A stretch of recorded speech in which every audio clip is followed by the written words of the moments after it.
set your feed to most recent. And I like to switch between the two periodically. And when I switch it to most recent, I get a lot more posts from second and third degree connections. And so if I see things that are interesting, I will comment on them. And if you comment on someone else's post, it's not a one-for-one, but a lot of times there is that sort of forced reciprocity, right? Oh, she commented on my post. Let me go see what she posted. And so if I comment on a second or third level connections post, they are inclined potentially to go see what I posted and then comment on it as well. I mean, not to mention that all of their connections now see that comment and may then go look at your profile as well. So, yeah. Yep, that's exactly, yes. So think of it like this just for 1 second. If you post on your own post, you're going to likely hit your connections, and then maybe a little bit after, like, oh, Melissa saw, Audrey's post and she commented. So you might see a little bit of that. Now, if you go over to somebody who has, 50,000 followers, and they're getting 1,000 impressions on their post already, and you comment on it, think about the eyeballs you already have by borrowing somebody else's post. And there are definitely ways to do that, and you never want to hijack it, but now you've increased the visibility that they were talking about simply by commenting on somebody else's post. And I do want to add one thing to it if I can, which is... You got the microphone. Yes, I do. It's tempting to comment on a post if you like the post a lot. It's very tempting to do that, but you want to make sure that you're staying within your ideal client. You want to make sure you're staying within your peer group or somebody that's just a little bit ahead of you.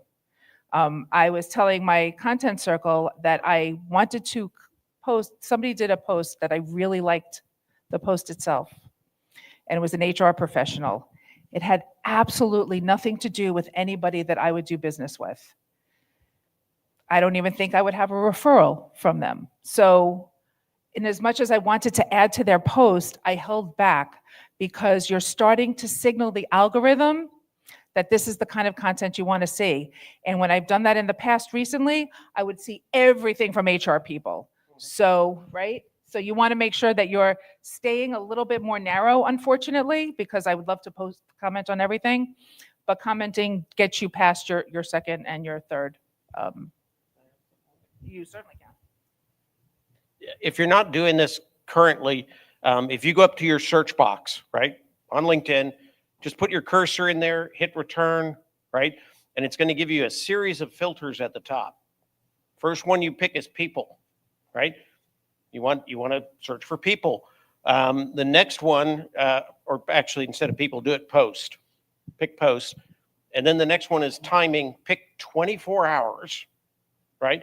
Pick the latest as opposed to the one that's the next filter over that LinkedIn suggests, right?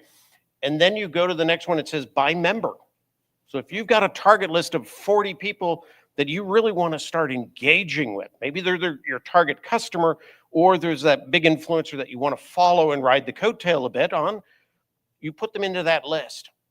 Now, every time, if you could generate that every single time without having to go through all the steps, you could click that once every 24 hours and see exactly what they posted in a curated stream that has no advertising, no sponsor, no boost. It's just a straight stream. You can react and comment. Take it that one step farther. Bookmark it on your browser, give it a name, top 50, right? And every day you click that one bookmark, and now you've got their content in front of you, and you go boom, boom, boom, boom. 15 minutes, you've got them all. Maybe half of them post that day, or maybe less, but you're going to be the first one in on those posts. So it's a quick way, and that's what Sales Navigator is based on. So it's using that backdoor code to Sales Navigator, so it's not going away.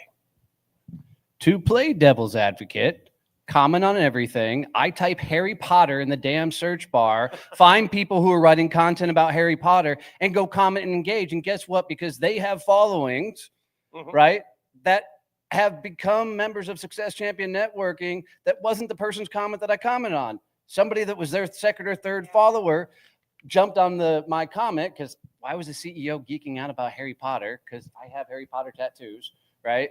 And it works. So comment on everything. I do agree that if you want your algorithm dialed in with just your feed, 100% all with Wendy.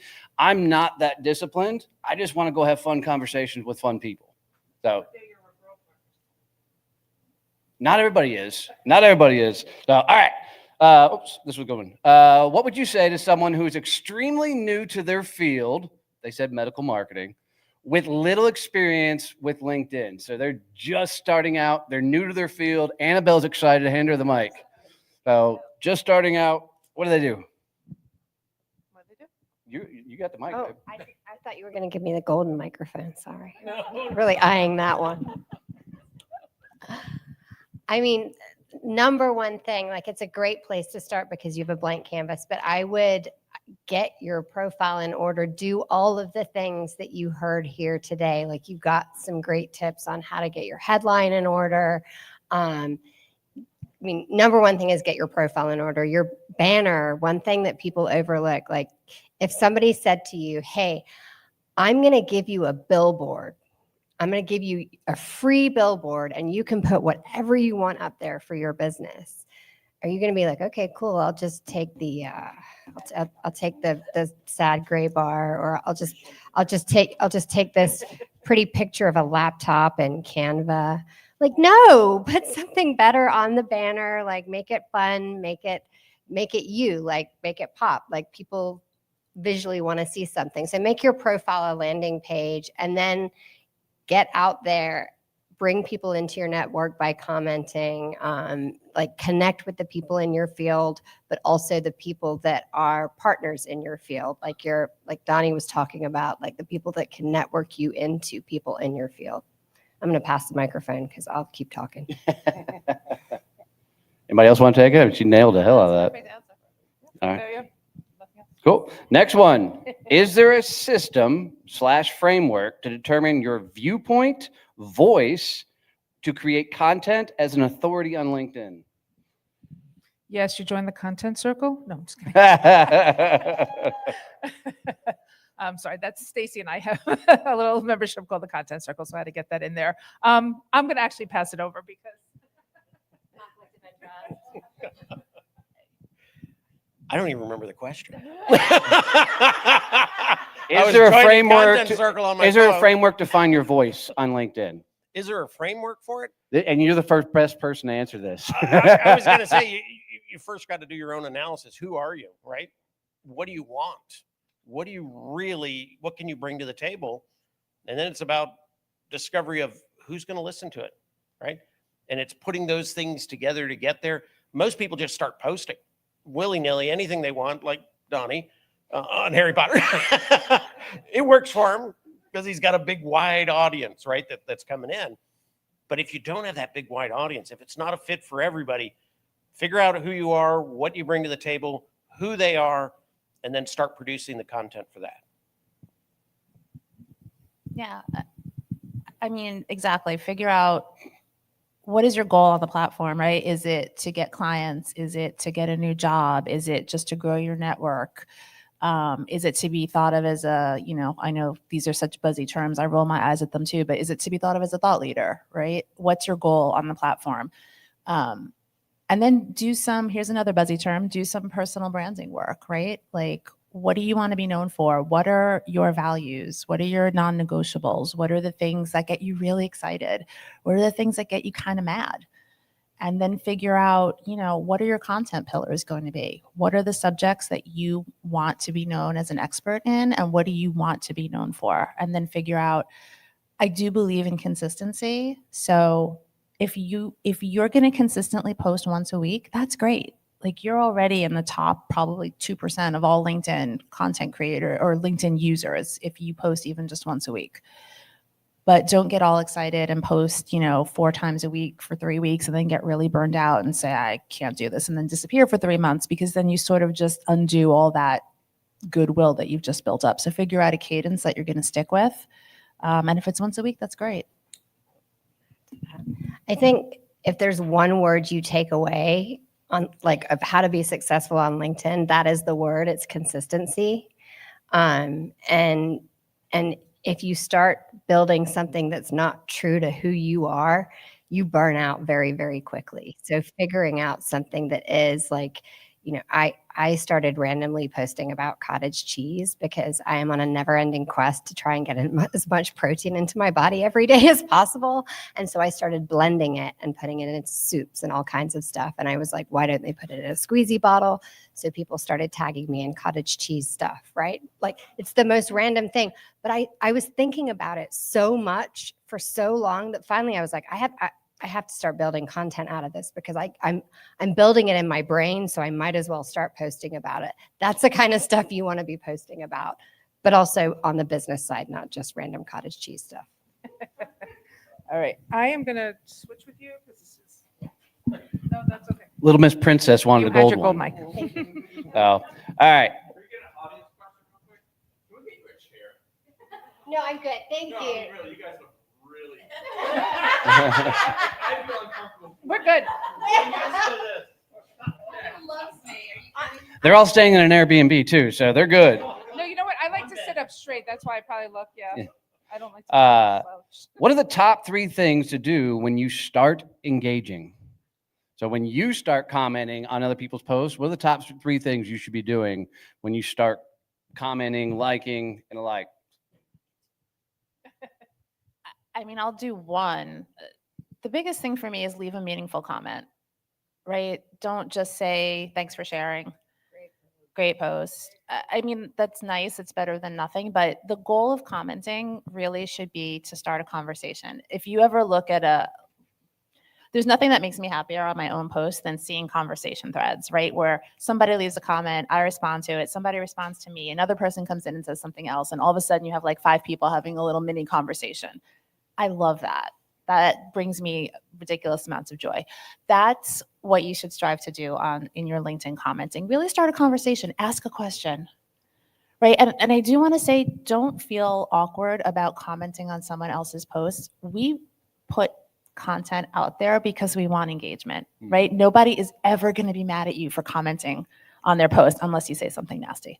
So if you say something nice or interesting or ask a question, people are going to be happy that you did. I actually built a framework around this. It's called the chat framework. So curious. So that's the asking the questions. Helpful. So adding insights or, curious, helpful. Forget what A is. And T is thoughtful. Oh, yeah. Thank you. Ask a question. There you go. Curious. So helpful. CHAT. Yeah. Chat framework. So curious, helpful, ask a question, and then T is thoughtful or tag someone in. When you can bring someone else into the conversation, that's always great for 2 reasons. One, you're bringing somebody completely different in, which helps the poster. 2, the completely different person really likes being brought in because now they're being introduced to a new network. So you're doing kind of a live virtual introduction, and it helps 2 parties. You are animated. Well, I love her because I'm notorious for making acronyms and then forgetting what the hell the acronym is. And here's the other thing. I would also, 2 things. One is you don't have to just comment on the post. You can go and comment on the comments. Like Melissa was saying about starting a conversation, find conversations. Read through the comments and see if there's something that you want to add to that. And then you're starting a whole post and conversation, meeting other people in the comment section, right? So do that. And then the other thing is also, don't forget to go back to your own post and make sure you're replying to comments there. That's more important. You don't want people to feel like they're ignored. They took the time to leave a comment on your post. Make sure you're going back, you're saying thank you and responding kind. And a trick I found on that, if you do get a lot of comments, every time you go back to your own post, sort it by most recent, and you'll find all the comments you haven't replied to yet. So works really well. Did you have a question? See?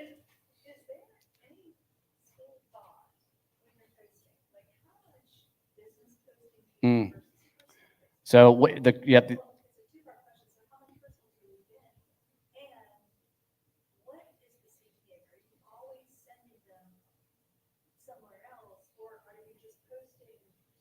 Got it.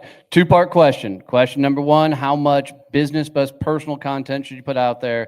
Then what's the call to action from, and what do you send them all to one place? Do you send them to multiple places? And talking about all the personal things you should post. Kevin, how often should you post personal stuff? He never does. Personal, you don't have to. So I think we all, I'm going to pass the mic down because I think we all have our own like take on this. And for me, it's 80-20, right? 20% personal and 80% business, helpful tips, business related. And what was the second part of the question? What's the call to action? Always a call to action. But it can be a call to engagement, right? So it can be a question just asking, what's your opinion on this? Or what would you do? Or have you ever experienced this? But you always want something that's either going to lead them somewhere or ask them to engage with you on your post.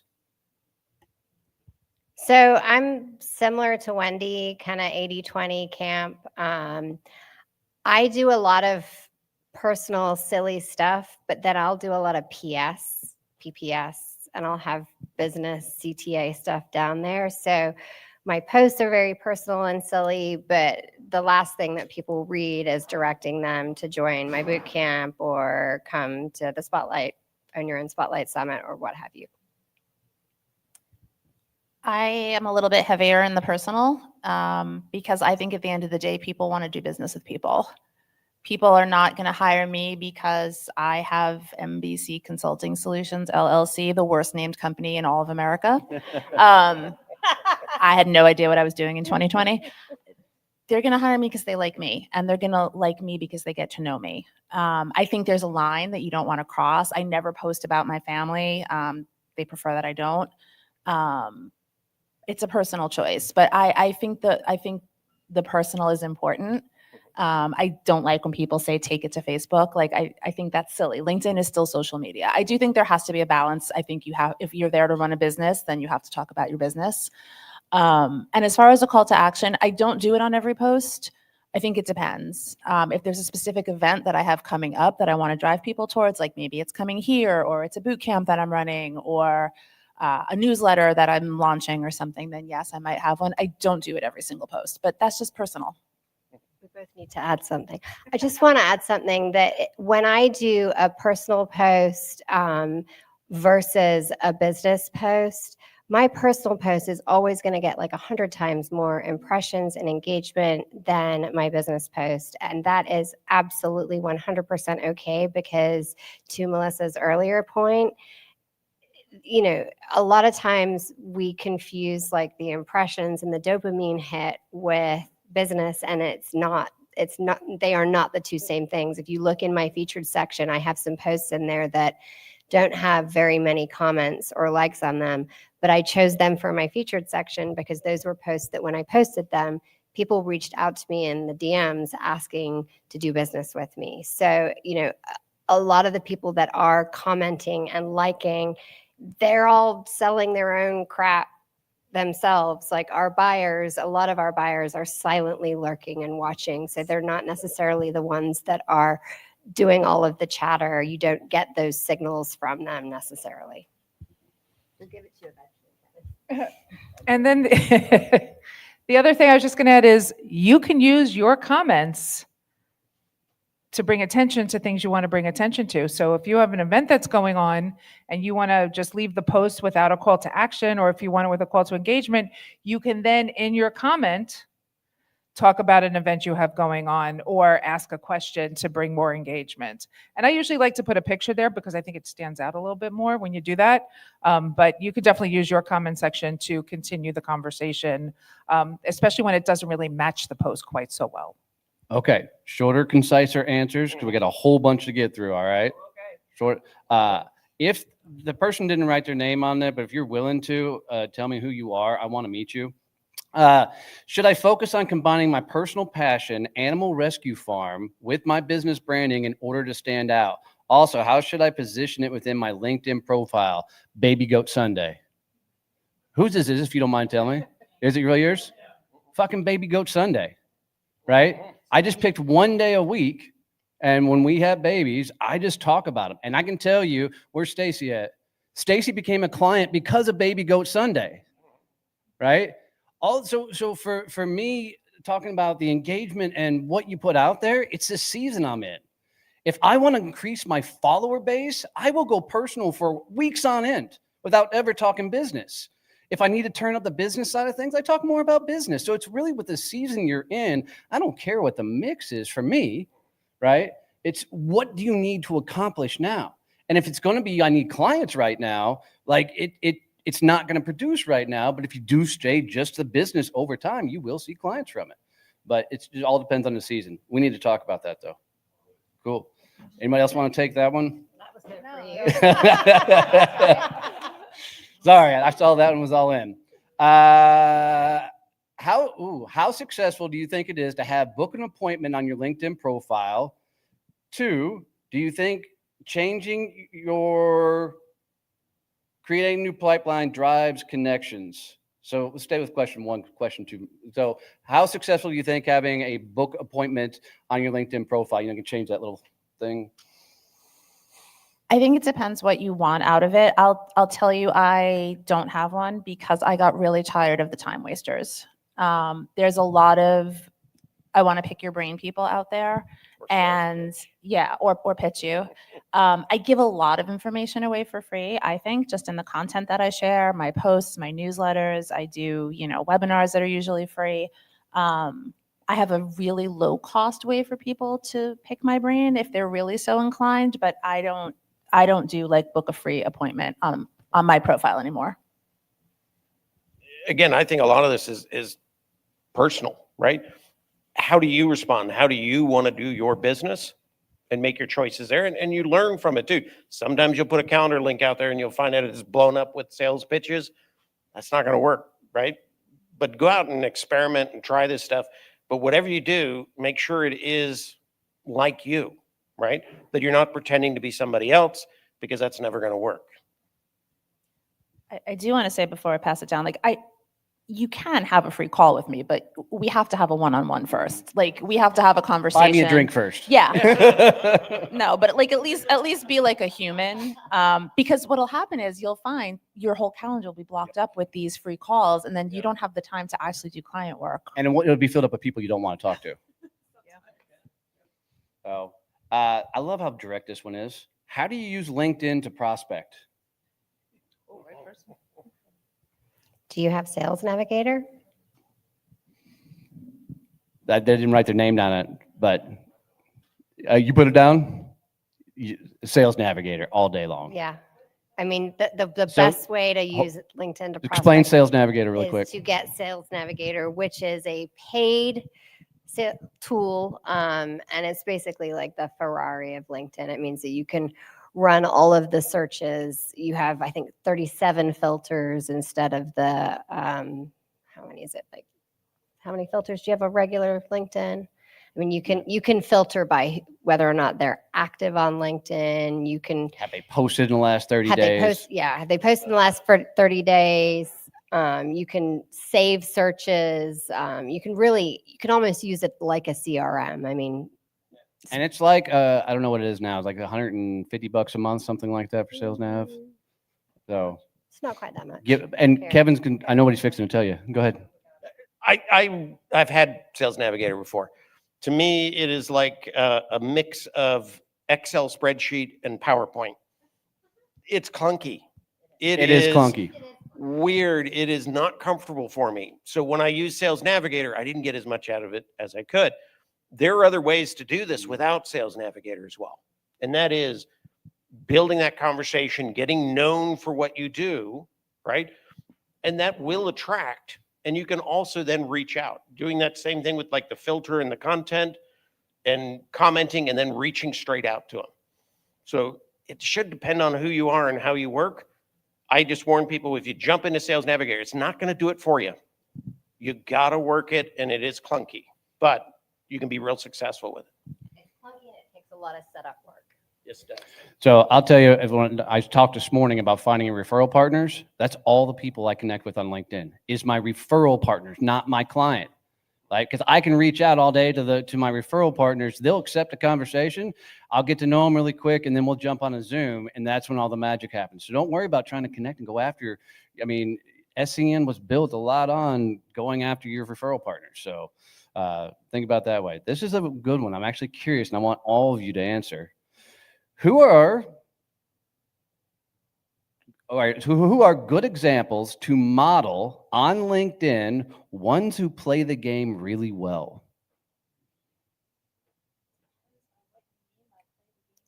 I think they're saying getting lots of engagement, they're growing, they're getting clients. So I'll start. There's an amazing dude here in Raleigh named Liam Darmody.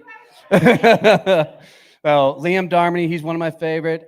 ABC will be here later. Ashley Beck-Quayer, if you're not following her, she's another one I'll throw out there that I love watching and hanging out with. Darren McKee, he's here local doing that. Who? McCarthy. Paul McCarthy is another good guy. And if you don't run your own company and you want to see if somebody play LinkedIn really well, Paul McCarthy's doing a great job. He does his lives with Peyton, right, as well. And if you guys are ever thinking about doing a live, go talk to Peyton, right? That dude makes life just so much easier, does all my lives for me. I would add anybody who's sitting on the stage. Okay. We're gonna have to change that a little bit. Yeah, I'll tell you, you're just gonna find them. If you get consistent, one of my favorite things that I ever did was make a single time a day that I was going to play on LinkedIn. So it's 6 o'clock Central for me. And because of that, that's how I ended up meeting Melissa and everybody else. Was they were commenting and putting out content right around the same time. That's how I ran into Liam and the likes. Is you just find people by getting there the same time of day every day just really, really helps. I'll say one thing not to emulate, or one thing to kind of be aware of. I don't know that we've touched on it today, but there are these things called engagement pods, right?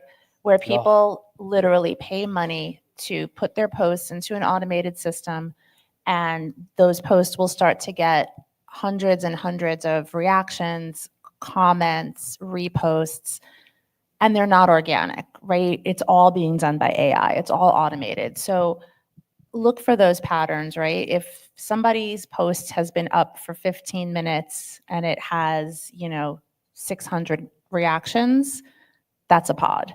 If somebody's posts constantly get hundreds of reposts, that's a pod. Like I said, I've been posting content consistently for 6 years. I've had one post have like several hundred reposts. It just does not happen organically.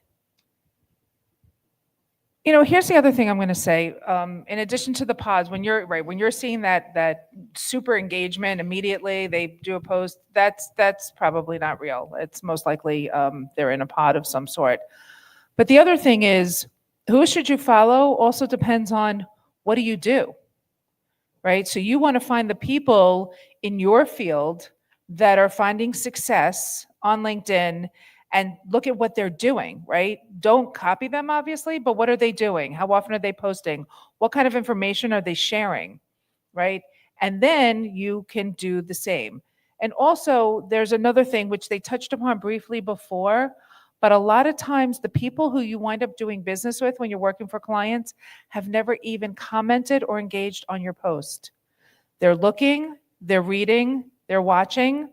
And just because they're not in your feed doesn't mean that they're not going to be your client. So don't get discouraged if you're not getting what you think you should, and don't look at what anybody else is doing. If it's working for you, if you're getting people that are reaching out to you because of what you're doing, don't worry. The likes and the followers don't put money in your bank.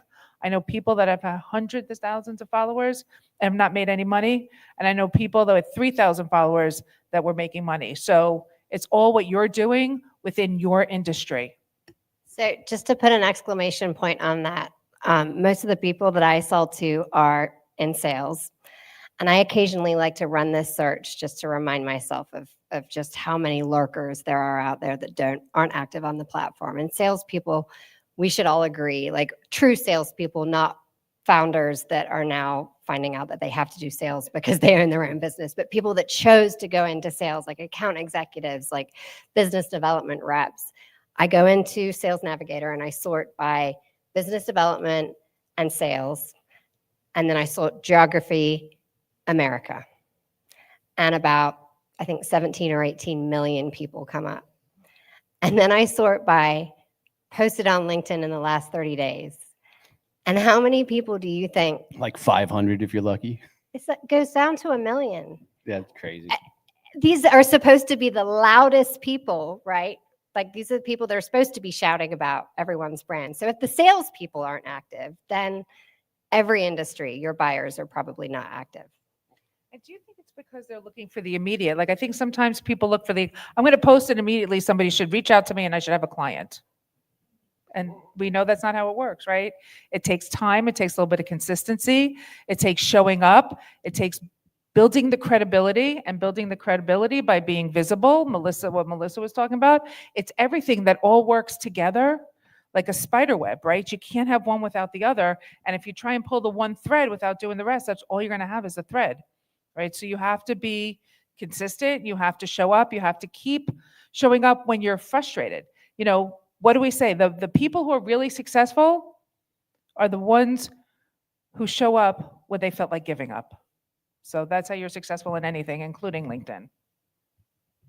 And I got to step back just for a second, back to this pod issue. One of the things that LinkedIn, I mean, they want to control the feed, right? They make money by controlling the feed.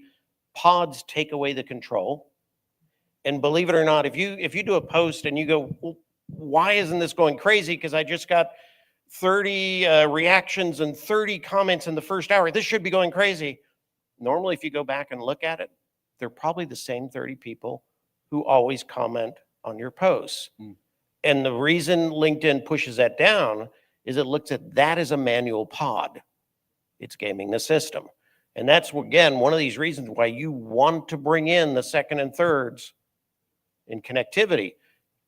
Still cultivate those first, but just know that if you have that and you look at that and you go, why isn't this thing just going wildly crazy? That's why, because LinkedIn looks at that and says, that's a manual pod. So, all right, next question. What should you do if your ideal client is not on LinkedIn hardly at all? Challenge. I want to That's go a get my challenge. computer and I want to know their ICP and I want to run this search. My physician's not on LinkedIn. He's never had a LinkedIn profile. Your physician. My physician. But if we ran a search of all physicians Anybody know any in the physicians on LinkedIn? territory, There's a ton of physicians. yeah, Are there? yes, There are. Yeah, I tried. I would say that there are very few industries that aren't on LinkedIn. There are people that Garbage aren't on men. LinkedIn. Are there garbage men on LinkedIn? Is your ideal client a garbage? No, but I Do think you it's want me fun. to- I just want to prove it, see what happens when you turn I it in. need my computer to fully battle this. I was going to say they're on there, but they're CEO of recycling. Yes, yes. CEO Waste Management, right? Yeah. Waste management. Yeah. I would also say if your ideal, so first of all, I think your ideal client probably is on LinkedIn in some capacity, but if they truly are not, or they're truly limited, your referral partners are on LinkedIn. The people who know your ideal client are on LinkedIn. And that is oftentimes just as valuable, if not more so. If I don't want to spend more than an hour a week on LinkedIn. No, it's okay. Oh, do you have where you're going to go? No, I was just about to say that on very rare occasion, you may find that there is a better platform for you. I had a baker who wanted to display her cakes. Instagram was really her platform. It was. I'm a LinkedIn person. Would I love her on LinkedIn? Yes. But I knew that the right one for her was Instagram, so I wasn't going to try and pull her over. But I think for 99.9% of the people, LinkedIn is where you're going to find your ICP. What I think is I'd love to see somebody teach me how to bake a cake on LinkedIn. I'd love to see somebody do workout routines like Daniel does, right? Daniel Idarella, it's another good guy to be following. Like he Right. does actual workout routines that guys like me can follow and do. And I constantly am asking him questions about the stuff. Like bring people into your world. I love it. All right. If I don't want to spend more than an hour a week on LinkedIn, what are the most impactful things I should be doing with that time? So they want to spend 1 hour a week. What should they do? 1 hour a Add week. more time? Yes, yes, that's exactly. So I really think you should spend more than 1 hour a week. carve out half an hour a day, just put it into your schedule like any other business activity that's important. Half an hour if is best. But if you can't, the best thing you can do is to comment and engage in the comments, right? But let me just explain that I feel that the comments will increase your visibility. We explained, if you have other people's, you're reaching their audience, and then the people who are commenting on their posts, you're going to reach their audience. So there's this whole big ripple effect when you're commenting. But then they want to go and look and see who you are. And you have no credibility built because you're not posting. So it needs to be a combination of posting for credibility while engaging for visibility. Is that okay? Kevin, how has 360 Brew changed the impact on video content? You know, video content's an interesting thing, depending on who you are as an audience. Some people consume video and it's the only thing they want to see, right? There is an immersive video feed. And believe it or not, if you get into the immersive video feed, you can see tens of millions of views. But you know, a view on a video is one flick past it. That's a view. One flick second, past right? it. Not even that. It's No? a flick. If you flick past that video, it now got a view. So you got to think about in video right now is one of the few places that you can look like you're not AI. Now that's changing a little bit, right? But it becomes across it that you're being authentic, you're being true, you are a real person, and your personality can come out, right? So video can be really, really valuable. In general, it always has lower views than regular content does, in general, for most people. But I think it's, you know, it's a good way to get it across. I do not as much of it as I used to. I do less, but it has a audience kind of age limit too. The older you get, the less likely you are to watch videos on LinkedIn. And LinkedIn confirms that. The younger audience watching it all the time. So if you're selling retirement planning, probably not going to do it as well on video as you might into a content post. Okay, this one's got yeah. Yeah.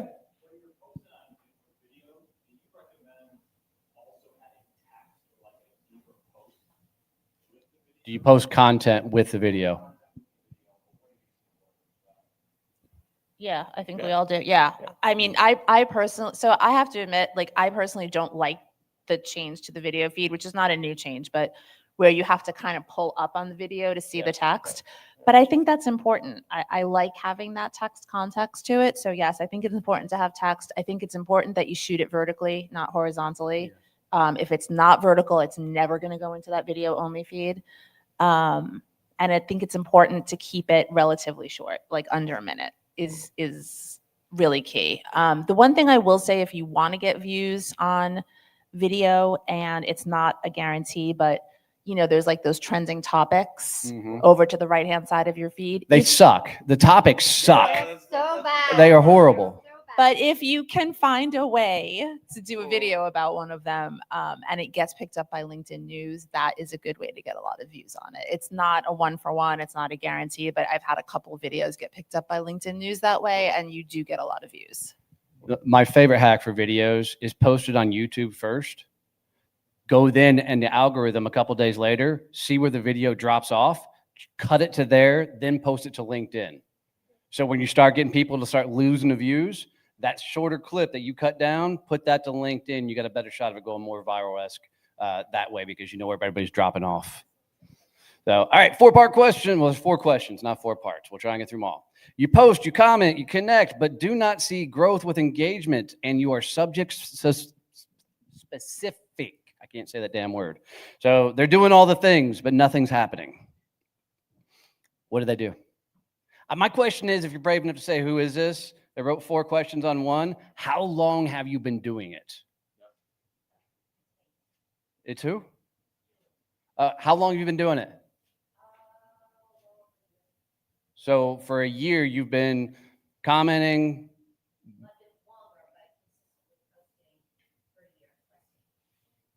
What I would tell you is grab one of these people sitting on a couch and sit down and dial in with them and see what the hell's going on, right?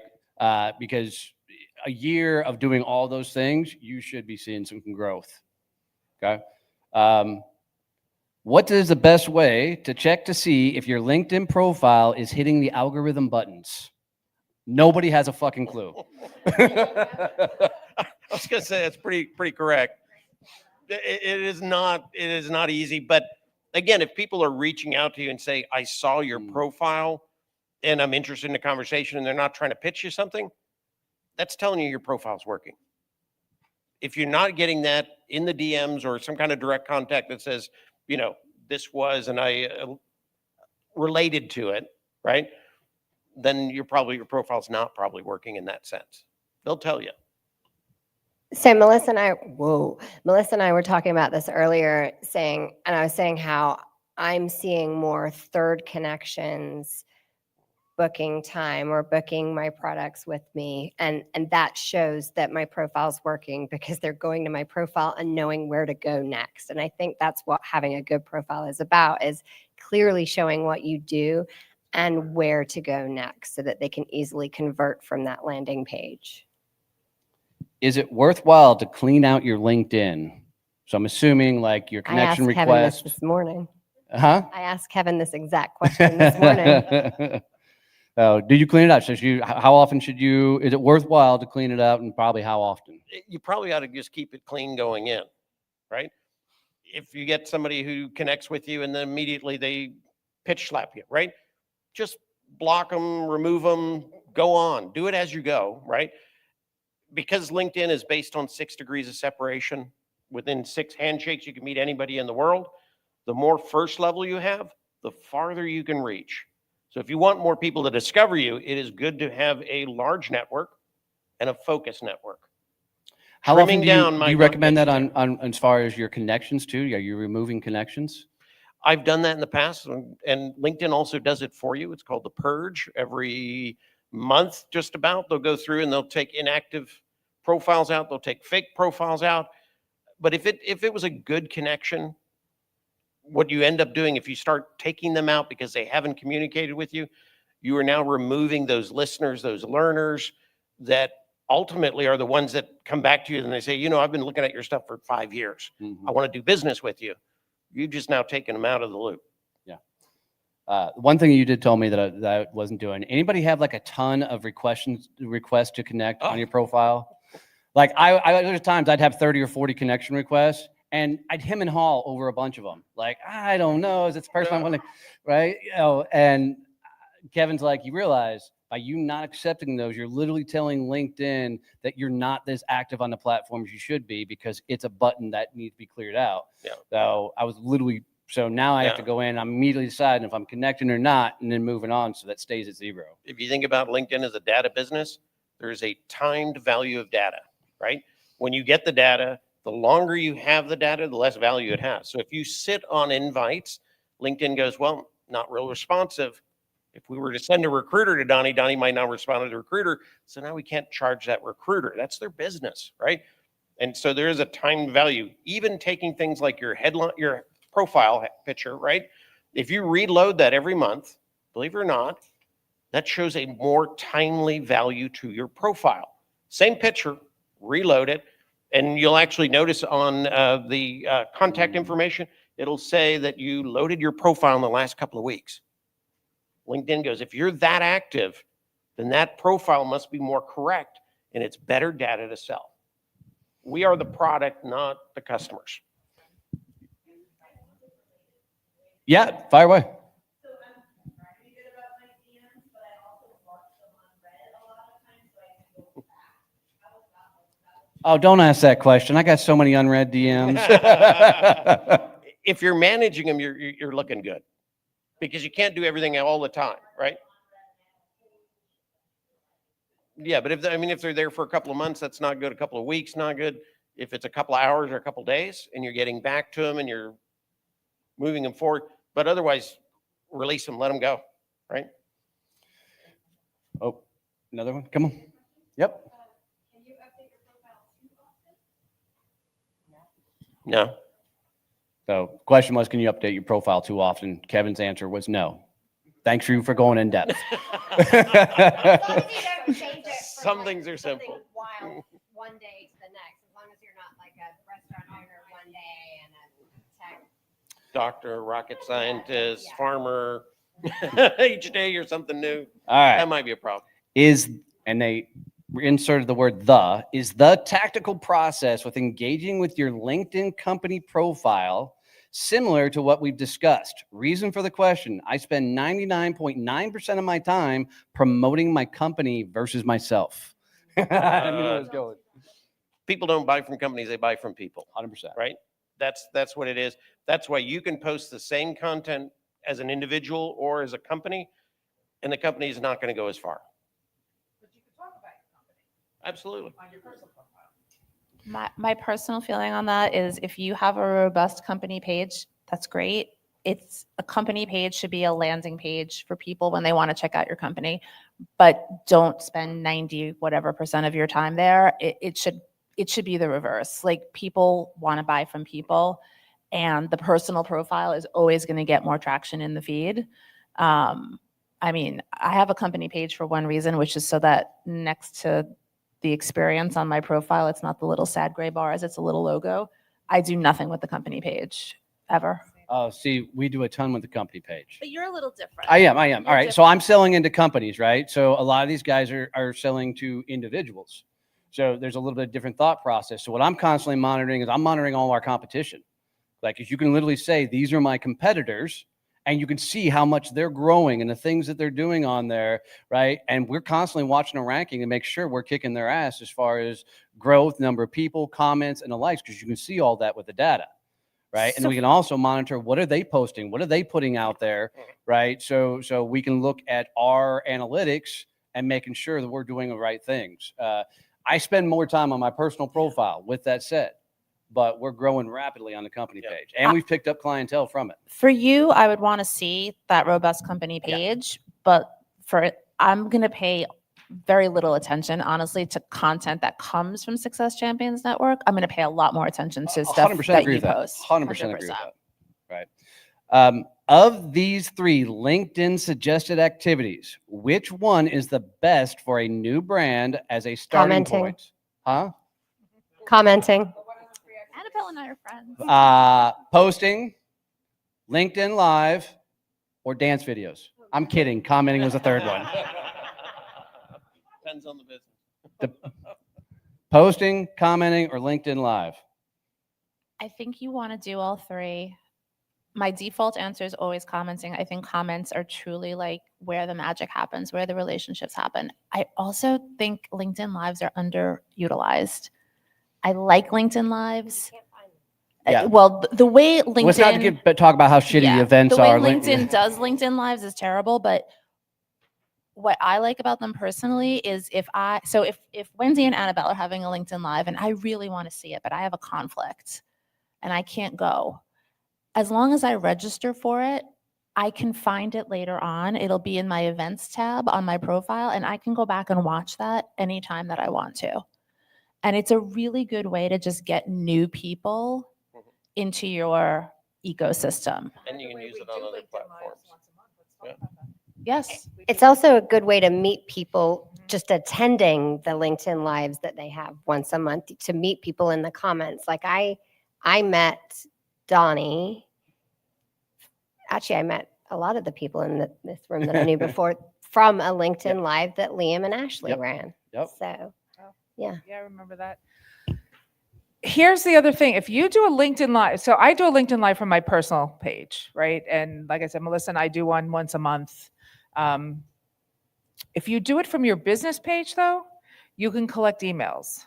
So if you're looking to do it as a lead magnet, you can do it from your business page, and you can actually collect the emails, have people register for your LinkedIn Live. Go to Zoom. But people don't fill out the email form if you do it that way. A lot of times, there's more friction. There's definitely more friction. Anytime you put a step in between something, right, you create friction and you do have fall off. So it depends, again, what is the goal behind it, right? If it's to just build credibility, build authority, get people out there, let them know what you do, then definitely just do a LinkedIn Live without that friction, without that point. And I'll add on that. If you want to do a LinkedIn Live, trying to manage all the things and everything, go talk to Peyton. Like I show up on Mondays, do a live, that then takes a recording to another team. They then chop it and put it on my YouTube channel and then break it down in all kinds of shorts. It is a phenomenal way to repurpose a shit ton of content really, really, really quick. But if you want to live, don't just try and do it yourself. Find a guy like Peyton and let him manage the whole process, because it can be really clunky trying to sit there and hit the buttons and add the slides in and all the motions and all the other things. You just want to show up, look pretty, make some money, and go home. And here's the thing, giving somebody like Peyton to do the LinkedIn Live is great. What you don't want to do is you don't want to give somebody the ability to comment. You need to comment yourself. You need to take the What do you mean by time that? to leave your own comments. What do you mean? We don't hire somebody to go into Oh, yeah, other no, people's okay. feeds, and you know that has to come from you, right? First of all, LinkedIn would frown tremendously upon it if they found out. You would actually get kicked off the platform, probably without warning. But the worst thing that could ever happen is if you had an assistant having a conversation with somebody in the comment section on a post, and then you ran into that person and they said something about the conversation and you had no clue, right? You have to be authentic. You have to show up as yourself, right? Your credibility, your visibility, it's all you. So that's one of the things we liked about, even with LinkedIn, they don't charge for you to be verified, because they want you to be verified, because they want to make sure that you're a real person. So make sure you have the time, you show up yourself. But running a live and giving it to somebody like Peyton who can then take it, run it, and do it, that's great, because that's something you can take off your plate. The other stuff you really want to do yourself. So here's what we're going to do, because we're at 4 o'clock and I want to keep you from cocktails. I'm going to bring the mic out and we're starting right here. So I do this at every event that I do. We're going to pass a mic. You say one thing short. Do not go into a diatribe. What is your best lesson learned and take away from this event? Okay. One thing short, quick, to the point. Do not explain anything to us. Do not teach anything to us. Literally, please, please, please just say, this is my takeaway. Got it? Coming to it. And give these guys a round of applause. Thank you very much. One takeaway. You got the rules? Let's do it. Go comment.